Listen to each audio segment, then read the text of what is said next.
Hey guys, I am back with my June plan with me, and before we dive right in, I want to quickly take you through the month of May and show you why I kind of gave up midway. You guys probably remember that I was trying out a new notebook and I was telling you how the pages were actually made of stone instead of paper, and that did not go as well as I'd hoped.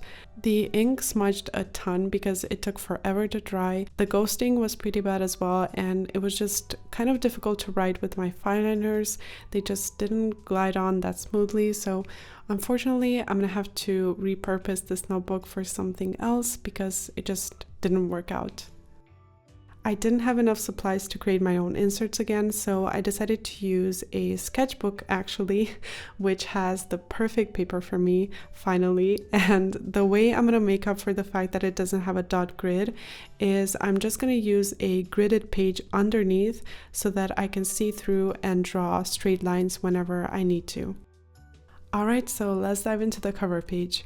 You guys actually helped me choose the theme this month, and I know the results were super close, so I'm definitely gonna do the Magic and Galaxy themes as well, probably in autumn, but for June I chose the wildflowers.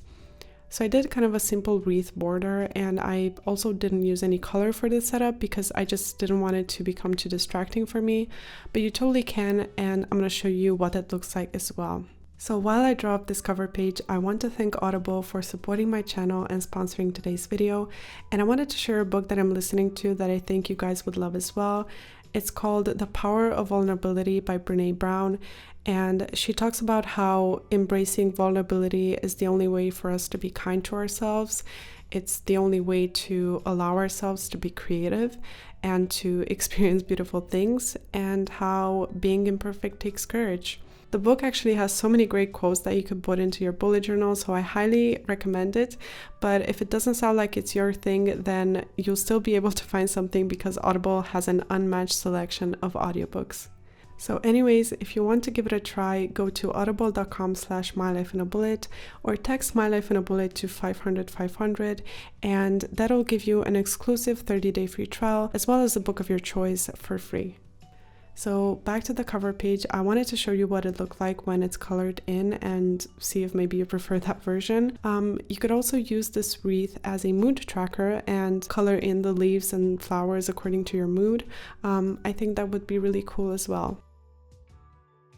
Flipping over to my monthly page, I used a washi tape roll this time to help me draw a circle, and then I just basically did another flower wreath, just repeating the same patterns and shapes that I did on the cover page. The nice thing about this theme is that you don't really need to look up any references.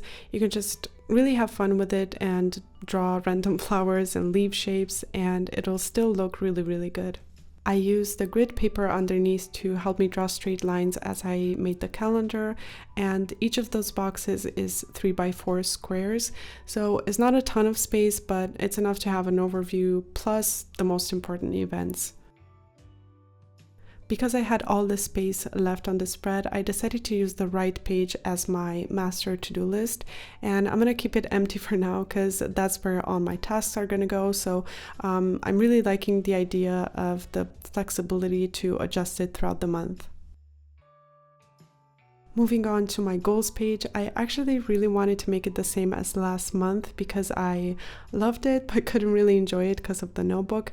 So I did the same kind of title page for it, and on the next one I basically drew a little flower jar for every goal, and for some reason I really love drawing these little jars. And then of course I wrote out my goals, and basically how I use this is I color in each jar according to how well I did on that goal, and then at the end of the month I'm going to color in the bigger jar as kind of an overview of how I did on all the goals combined. Next we have the habit tracker, and for the title I just drew some flowers again to create kind of like a border around the text, and then I drew out 6 boxes for each of my habits.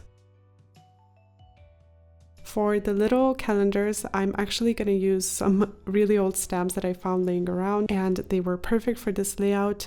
These stamps are really inexpensive and you can find them online, and it's just a really quick way to add the dates to your layouts. And by the way, I forgot to wipe off the 31st, but I'm just going to let it be. You can actually also use regular markers on the stencils if you don't have a stamp pad. That works great as well, it's just a bit more tedious. So I finished off this page by adding the name of the habits, and then I moved on to the next one, which is something that I've never done before, and it's dedicated to my plants. So I've been collecting quite a few over the months, and I feel like every time I go to the store, I need to buy a new one. And I just really want to take the best care of them. So up till now, I basically have 3 categories of plants which have different needs as far as watering and feeding goes. So this tracker is going to help me figure out when was the last time I watered and fertilized each category of plants. You could also use this type of tracker for cleaning or chores or just other repetitive tasks that you might want to keep track of. Moving on to my expense page, I changed this one as well, and instead of the table that I've been doing, I used the same layout as for my habits. So I have 4 boxes for each week, and then 1 for income and 1 for total expenses. So for each week, I wrote down the different categories that I track my expenses for. And how I keep track of this is usually on Sundays, I'll go through my Banks app on my phone. That's where I see all the transactions that I've made, and I just add up the expenses for each category and write it down. This is definitely not as high maintenance as the layouts that I've done before, but they'll be equally as helpful. So on this page, I'm going to do something that I haven't done in a long time, which is a place for the month's highlights or milestones. And this is where you can either doodle or just simply write down the most important stuff that happened throughout the month, or any milestones, big or small, that you've reached. It's kind of funny how the milestones ended up right next to the expense page, but that's just how the layout turned out this month. Finally, we're coming to the weekly pages, and instead of setting up for the whole week ahead, I actually decided to adopt a more flexible layout this time. So what I'm going to do is I'm going to set up for each day as it comes, write down the tasks, and then continue where I left off the next day. This way I can use as much or as little space as I need depending on how much I have going on that day, or I can even skip over some days altogether. Alright you guys, with that we are finally done with setting up for June, and here is the final flip through. I really hope you enjoyed this, and I'm so excited to see your recreations, so please tag me on Instagram and I will make sure to check them out. If you're curious about the supplies that I used, don't forget about the description box because I always link them down there.